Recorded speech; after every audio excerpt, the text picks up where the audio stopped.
Here's a bit of history that the British never want to teach.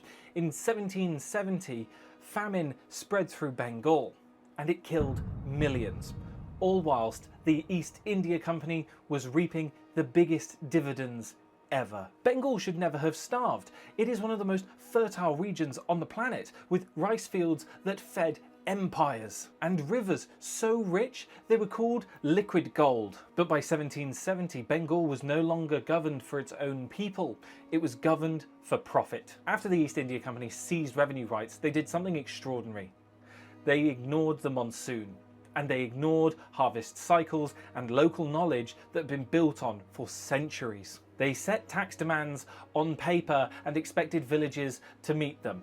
Rain or no rain. Miss the target and your land was taken, and entire communities were thrown into the hands of speculators who had no roots in Bengal, only an eye for a quick gain. The rains failed and crops went dry and prices soared. Families sold their cattle, their tools, even their clothes, anything that could be turned into a handful of rice. But when desperate officials begged for taxes to be lowered, London said no. The line from the headquarters is chilling.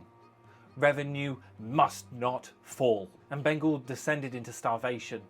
But the company kept on turning. Officers still marched through dying villages demanding payment. And some regions were taxed even more to make up for shortfalls elsewhere. The people were collapsing, but the profit sheet remained pristine. Eyewitnesses described scenes that sound apocalyptic. Bodies lining the roads. Villages silent except for crows. One magistrate wrote that he rode into a village that was thriving 3 months earlier to find not one living soul. And by the time that the famine loosened its grip, 10 million people were dead, a third of Bengal. In Britain, the famine wasn't treated as a tragedy. It was treated as a financial success. Directors congratulated themselves that their finances had stayed so high, and shareholders enjoyed record dividends. To them, Bengal was not a land of lost lives.